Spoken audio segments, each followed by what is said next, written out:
Hi friends, உங்கள் ஹனிஃபா. இப்போ என்ன டாபிக் பேச போகிறோம் அப்படின்னு பார்த்தீங்கன்னா, ஜென்ரலாக உள்ள விஷயந்தான் பேசலான்ட்டு ஒரு டிஸ்கஸ் தான். ஓகேங்களா? 2 நாளைக்கு முன்னாடி பார்த்தீங்கன்னா, ஒரு சம்பவம், கார் இன்சிடென்ட்டு. எங்கே பார்த்தீங்கன்னா, ராமநாதபுரம் பக்கத்தில் கீழக்கரை கிட்ட பக்தர்கள் சொல்லிட்டு ஆந்திராவிலேருந்து வந்திருந்தாங்க. அவங்க வந்து காரை ஓரம் கட்டிட்டு தூங்குறதுக்காக கார்லேயே தூங்கிட்டு ஓரமாக கார் நிறுத்தியிருந்தாங்க. அந்த நிறுத்தியிருந்த காரில் கீழக்கரை பக்கத்தில் உள்ள ஒரு கார் வந்து அதிவேகமாக வந்து மோதி விபத்து ஏற்படுத்துச்சு. அது இது வரைக்கும் அந்த ஸ்பாட்லேயே 5 பேர் இறந்துட்டாங்க. அந்த காரில் வந்த பக்தர்கள். ரொம்ப கவலையான செய்தியாக இருக்குது, பார்த்துருக்கோம். ஓகேங்களா? அந்த மாதிரி இப்போ ஆக்சிடென்ட் நடக்குதுன்னா, ஒன்று ட்ரிங்க் அண்ட் டிரைவ் பார்த்தீங்கன்னா நைட்டில் எப்போவுமே சரி தான். இந்த ட்ரிங்க் அண்ட் டிரைவ்ன்றது எப்போவுமே கண்ட்ரோல் இருக்காது. அந்த ட்ரிங்க் அண்ட் டிரைவ்ன்றதை நிறைய போலீஸ்லாம் அவேர்னஸ் கொடுத்துட்ருக்காங்க. நிறைய இடத்துல வந்து சமூக அமைப்புகள் தான் இருக்கிறாங்க. ஆனால் ட்ரிங்க் பண்ணிவிட்டு ஜாலியாக என்ஜாய் பண்ணணும், ஸ்போர்ட்ஸ் பண்ணணும் அப்படின்ற மாதிரி, ரேஸ் பண்ணுன்ற மாதிரிலாம் கார் ரைட் பண்ணுறாங்க ட்ரிங்க் பண்ணிவிட்டு. அது வந்து நமக்கே வந்து பெரிய ஆபத்தில் வந்து முடியும் அப்படின்றது யாரும் உணர்றதில்லை. இது போல் சம்பவங்கள் பார்க்கும்போது நமக்கே வந்து ரொம்ப கவலையாக இருக்கும். வந்து நல்லா டிரைவிங் பண்ணாலே, எக்ஸ்பீரியன்ஸாக பண்ணாலே, ஹைவேஸில் லைட் இடத்துல நிறைய கார் ஓரத்தில் நிற்கலாம், பஸ்ஸு நிற்கலாம், இது போல் ஏதாவது ஒரு எமர்ஜென்சி வெஹிக்கிள் நிற்கலாம், பிரேக் டவுன் ஆகி நிற்கலாம். நம்ம கண்டிப்பாக பாதுகாப்போ நம்ம வந்து பயணம் செய்கிறது நமக்கு, நம்மளே இப்போ கார் ஓட்டி நம்ம செல்ஃபாக போனால் நமக்கு வந்து சேஃப்டியாக இருக்கும். அதே போல் ஆப்போசிட்டில் இருக்கவங்களுக்கு ஒரு சேஃப்டியான ஒரு விஷயத்த நம்ம வந்து கண்டிப்பாக பார்க்கணும். ஓகேங்களா? எல்லாருமே டிரைவிங் பண்ணுறோம், ஒரு ட்ராவல் போகிறோம் அப்படின்னும் போது அடிக்கடி இந்த மாதிரி ஹைவேஸில் விபத்து நடக்குது. ஓகேங்களா? முன்னாடி நிற்கிற காரில் போய் மோதிடுறோம், இல்லை தெரியாமல் போய் வேறு எங்கேயோ போய் மோதிடும், ஓரமாக போயிட்டு கல்லுலேயோ மரத்துலேயோ மோதி ஆக்சிடென்ட் ஆகுது. இதெல்லாம் கொஞ்சம் தவிர்க்கணும். நம்ம கொஞ்சம் எச்சரிக்கையாக டிரைவிங் பண்ணணும். அதே போல் எக்ஸ்பீரியன்ஸான ஆள் மட்டும் கார் ஓட்டுறது ரொம்ப நல்லதாக இருக்கும். மெயின் ரோட்டில், ஹைவேஸில், அதுவும் ராத்திரி நேரத்தில் குறிப்பாக நம்ம டிரைவிங் பண்ணுறது ரொம்ப கேர்ஃபுல்லாக பண்ணணும். ஓகேங்களா?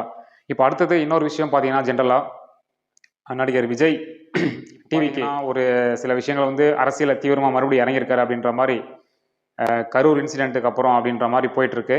ஓகேங்களா? யார் வேணாலும் அரசியல் பண்ணலாம் இந்த நாட்டில், யார் வேணாலும் கட்சி ஆரம்பிக்கலாம், அது தப்பு இல்லை.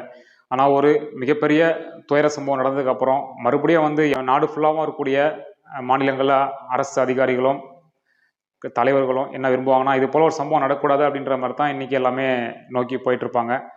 ஓகேங்களா?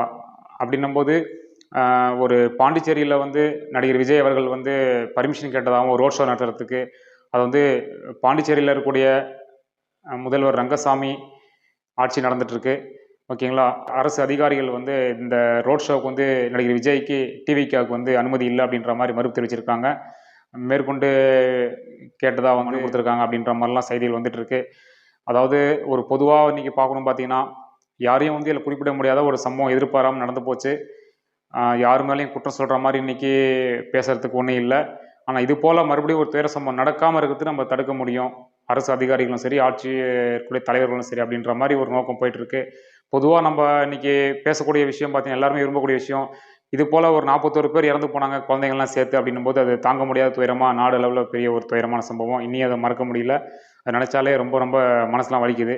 அப்படின்னும் போது மீண்டும் இது போல் ஒரு சம்பவம் நடக்காமல் இருக்கிறதுக்கு கட்சி தலைவர்களும் நடிகர் விஜயும் அது போல் வந்து ஸ்டெப் எடுக்கணும் அப்படின்றத தவிர்த்து, வேறு மாதிரியான சில இடங்களை ஒதுக்கி ஒரு மாநாடு மாதிரியோ ஒரு தனிப்பட்ட இடத்துலையோ வந்து அவருடைய கட்சியுடைய பொதுக்கூட்டமாக நடத்தினா நல்லாயிருக்கும் அப்படின்றது என்னுடைய கருத்தாகவும் நான் நம்ம சேனலில் ஷேர் பண்ணிக்கிறேன்.